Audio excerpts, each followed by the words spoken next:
চমৎকার একটি রাস্তার দৃশ্য বা রোড সিনারি আঁকতে একটি সোজা দাগই যথেষ্ট। এরপর দেখুন রাস্তার এই পারগুলো আঁকবো। এরপর মাঝের দাগটা আমরা আঁকবো, সবগুলোই কিন্তু ডাবল করে দিচ্ছি। এরপর এখানে একটি গাছের শেপ আঁকলাম, এই পাশে আরেকটি গাছের শেপ। এখন আকাশের দাগটা আঁকলাম। ওপরে আমরা হালকা বেগুনি রংটা করছি, ওপরের টুকু পুরোটাই হালকা বেগুনি রং করে দিলাম। এরপর দুই পাশে আমরা সবুজ বা হালকা সবুজ রং করলাম। এরপর রাস্তার যে রংটা আছে সেই রংটা করলাম। এই তো গোলাপি পাতাওয়ালা গাছের রং আমরা করছি। দেখতে পাচ্ছেন অসম্ভব সুন্দর হতে যাচ্ছে।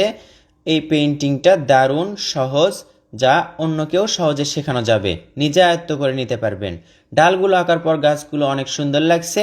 এরপর দেখুন একটু একটু করে হালকা সাদা রং দিলেই দৃশ্য আঁকাটা শেষ হয়। ঘাসগুলো অনেক সুন্দর লাগছে। কেমন লাগলো আপনার চোখে কমেন্ট করে জানিয়ে দিন। ভালো লাগলে লাইক করুন, শেয়ার করুন অন্যান্য বন্ধুদের মাঝে।